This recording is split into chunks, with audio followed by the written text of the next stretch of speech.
Morning. So this is actually coming across as a video, yes, but it's really more like supposed to be kind of just a listen to.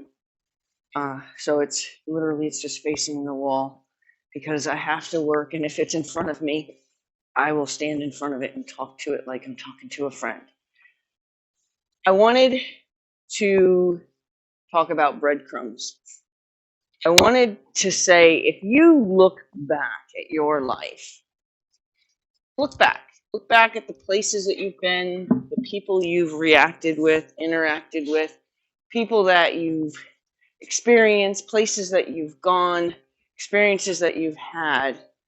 Can you look back and see those things possibly as breadcrumbs? So, where I'm at in my life right now, there are breadcrumbs. There are lots of breadcrumbs that if I look back, I can see that I was always on my way here. And I think that's kind of cool. Like, I'm not somebody who says, oh, yeah, you should always, go back in your past and heal your past, because I don't believe in that. I don't believe in revisiting things that hurt you. But I do believe in looking back and saying, look, there's evidence that there's some other guidance here, because all the things that you can look back at and see now, you can say, holy crap, like that's what led me to that, and that's what led me to that, and that's what led me to that. And that is why I'm where I am today. And had that not happened, that wouldn't have happened. And had that not happened, that wouldn't have happened. If I hadn't been there, I wouldn't have met that person. And I really I'm fascinated by it. I'm gonna probably miss so much when trying to recap my story about how I got to actually where I am, and it started with a job site that I was on that I couldn't find any good radio stations, and I was out like kind of in a farm country, and I no longer had horses. I was in a hiatus of horses, but I missed them. And anybody who knows horses knows that you either have it in your blood or you don't. Like, you can't be away from them. There is a draw that is an unexplainable, I guess maybe without trying to relate to an addict of something else, I'm going to say it has that same pull that is described by an addict. You never stop thinking about it. Every time you see something that looks like it, it makes you kind of go into la la land. Makes you, like dream of, I really want that. And so during my horse hiatus, I would have kind of these sadnesses that would come over me when I would pass a farm. And then I would have kind of visions of, if I could just meet somebody who has a horse, maybe that would be enough. Maybe if I just knew somebody who had a horse and I could get myself like invited to their barn to hang out, to just visit, to just stand there with a hand on their mane while talking to somebody who's otherwise grooming their own horse or whatever. Like, or even if you had the opportunity to, so all of that stuff was in my mind. All of that stuff was, I wish I could meet somebody. Like, I was at the point where I was satisfied with the idea that if I just knew somebody that had a horse, it would put me in the environment again that I really needed to be in. I felt like I needed to be in that environment. I'm going to go back and look for my old journals, because I know I wrote journals daily about, wouldn't it be cool if, wouldn't it be cool if. So while I'm on this job site, I come across this Christian station, and I'll be honest with you, I think part of the reason why it also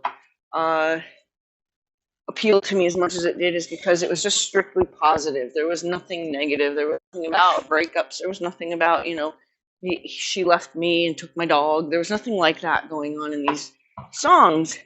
And I was like, you know what? And I found myself even though the first couple days when you don't know any of the songs, you're kind of like, you're just listening to kind of the sound. You're just kind of listening to maybe, the words are more uplifting.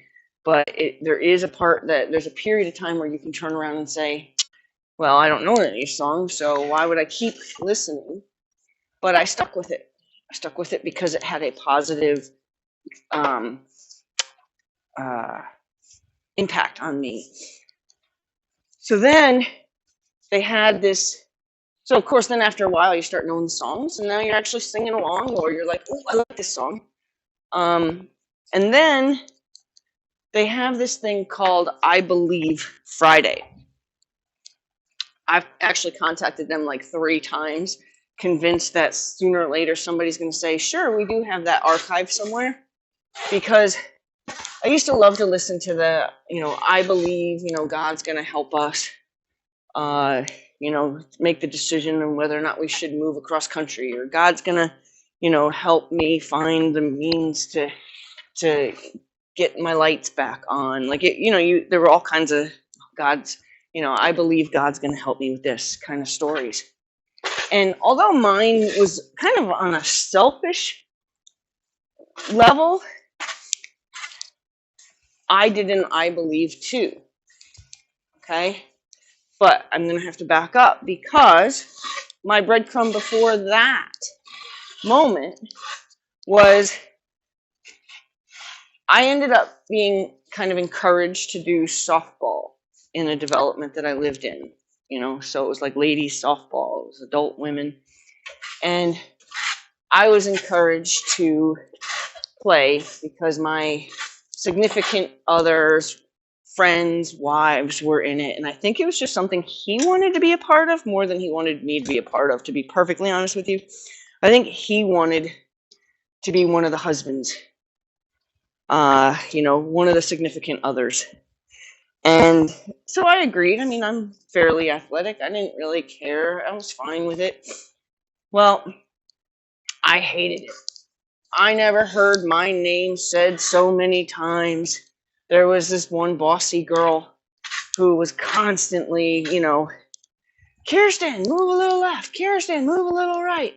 Constantly telling me where to go, where to move to, whatever. And it was like my name never sounded so obnoxious.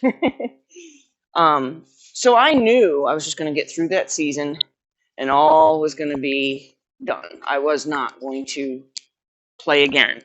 So there is a sign of, something was a once, could I have missed it? Yes. Okay. So the final game is like I guess they call it an all-star game. The final game is a game where they put together all the teams, all the different teams that have competed through the season, and then they mix them all up.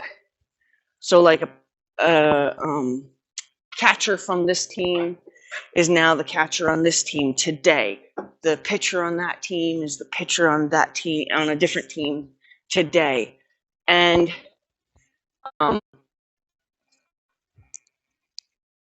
some reason, it was cool. I went to that game. I was like, I'm going to finish out the season. I'm just going to, I am going to do what I should do, and I'll finish out the season. So I went to that game.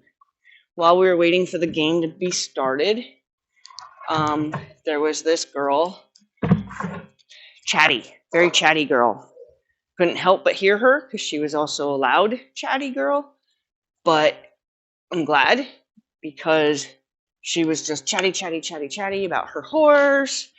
And one of the things I remember very specifically is she was wearing a skirt, but I didn't know what a skirt was. So I thought this girl was actually wearing a skirt, and she's a catcher. And I'm like, well, what are you trying to do? Like, we're all women here, but it doesn't mean anything. So that was my first thought, was a woman wearing a skirt who's the catcher, who's going to be squatting down for all to see. Turned out that, it was a skirt, it wasn't a skirt, but I didn't know the difference at the time. So she caught my attention in her clothes and in her, like in her, like, outgoingness. Like, she was just chatting up a storm, people she didn't even know. And then once I started to eavesdrop, I heard she was talking about her horse spirit. I don't know, right? If you even think about that, like that's even kind of ironic. Her horse spirit. And I said to myself while I'm watching her kind of try to pop her cat back down on her sport drink thing, I'm like, she needs to be my friend. Like, I made a decision. Now, I'm not saying that it wouldn't have been otherwise, but I'm going to tell you, like, there was a part of that moment that was like, I need to know her. We need to be friends. Had she been a girl, no, I wouldn't have said to be her friend, an agenda. I don't want it to sound like that. But I did decide in that moment, this girl is going to be my friend. And so I introduced myself. And in that visit, I got myself an invitation to her farm.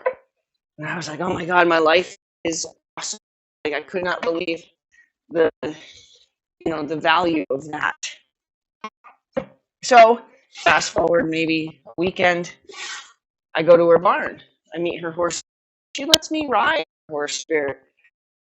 The lady that's there, Bernie, she is quite friendly at the time. That does change, but that also is breadcrumb. She's working with this other horse, Hershey. She offered me to ride this horse. So my first day at the barn was just every bit of fulfilling a fix, right? I could not have been happier. So yes, I still, like this girl anyway. And now I feel like I even have kind of, somebody that I can spend time with that's going to also have positive as well.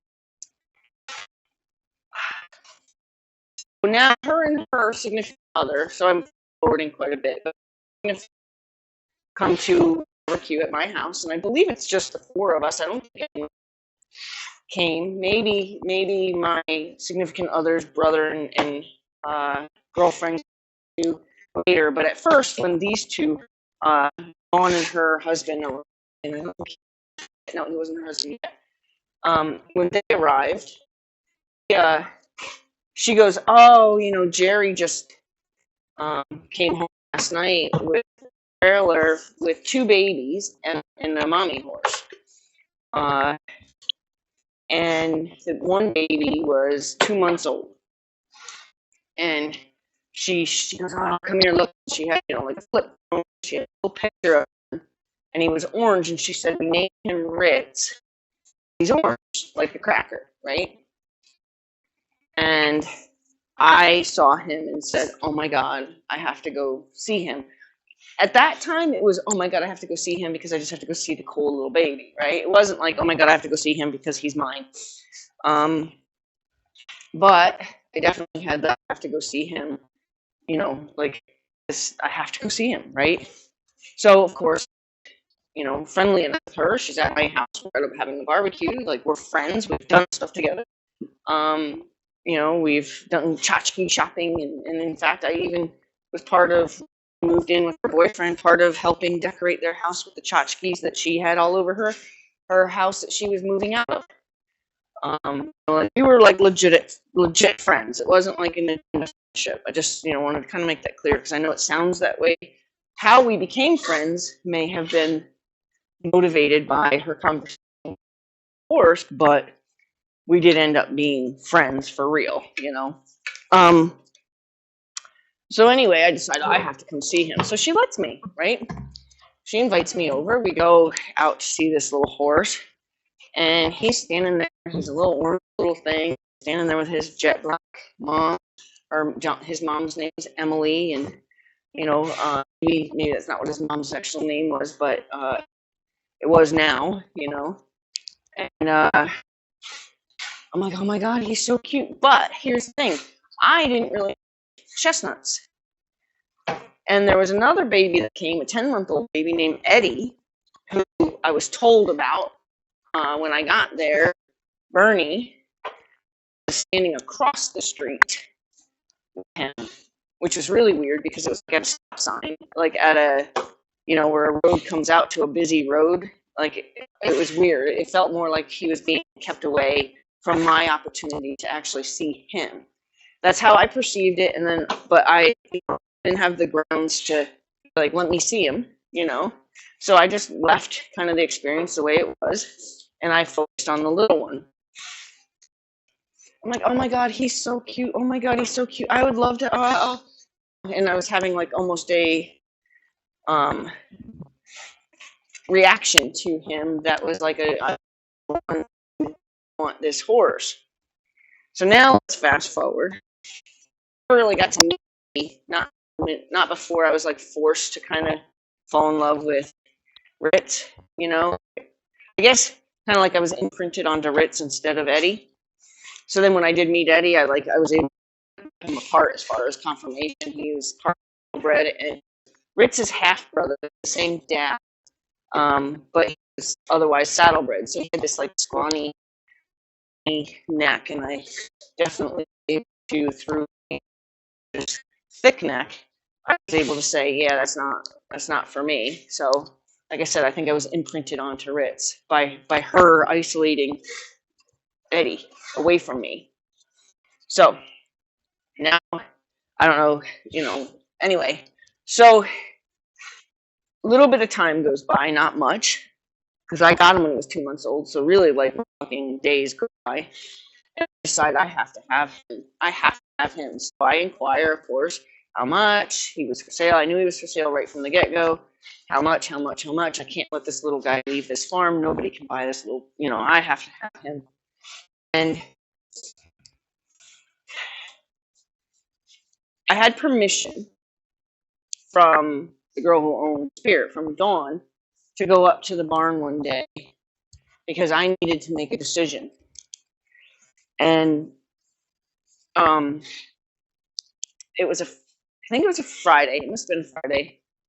And I had been at work, listening to that radio station I spoke of, and it was Friday, so it was the I Believe Fridays. And I called in. Now, I don't call in radio stations, right? I called in. And I recorded my, first they talk to you, but it goes as a recording, so it plays throughout that particular segment. Like the morning show, or play like one or two times during the morning show. I called in. The guy asks me, what I want, whatever, what I was calling to believe God was going to help me with. And I said, I believe God is going to help me make this decision on whether or not to get this little horse. And the guy asked me like one question, kind of like, about the horse. And I said, a friend of mine, and it was really like a very brief little conversation. And then about an hour later, I heard it. I heard myself on the radio with the I believe statement. That's what it was called, my statement. And I was like, oh my God, I wish I had recorded it. I might find that my reaction to hearing it on the radio, in my journal writing, if I find the journal if I uncover the journal, I'm sure it's here. I don't have to find it, but if I uncover where I put it in my move. But anyway, so that Friday, I asked Dawn if I could go see him. That I had to make a decision, and I feel like he's going to tell me if this is meant to be. So on my way up there, I said, all right, if I'm supposed to get this little horse, he has to tell me. He has to tell me. Well, I go in, it's dark, turn on the light. Mom and Baby are at the very first stall you come to when you walk in the door. I walk in the door, and he's doing his thing around his mom. And I go up to the stall door. I don't go in. I go to the stall door, and I stand there, and I watch him. And he looks at me. And he walks around the back of his mom, so now I can't see him at all. And all of a sudden I start seeing her tail, like she's getting the wind, right, on her tail. Like up by the, her. And I'm watching.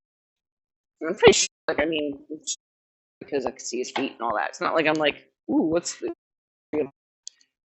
But what I wasn't expecting was him to pop his head like under her tail, like against her legs under her tail, and poke his nose out. And then he popped it back in, you know, and he poked his nose out again and he popped it back in. And then to like sign, he came back out from behind his mom, stepped around her butt. Body is still along the other side of her, so I can't see his whole body. I can only see his head and his front feet coming around the back of her. And he stops and he flips his nose up in the air. Which, if you're a horse person, we call that laughing. It's not really, but we call it laughing. And I interpreted it as laughing in that moment because he came out from behind playing peekaboo with me and laughed. And I'm like, that was it. Breadcrumb right there. All of that led to me meeting my little horse, me making the decision to buy my little horse. And now Ritz is 2005. He's 18, right? He's 18 this year. All because of a Christian radio station that helped find a person that was going to connect me to a horse, and then to find that horse. It was all. That was. I mean, can I say? Could we go back and say, well, this had to happen with this guy, and this had to happen with this guy, and this had to happen with this job, and this had to happen with this house? That would have all brought me to that guy who wanted me to play softball. Sure, but I kind of like the story where it begins, out in Flemington, New Jersey.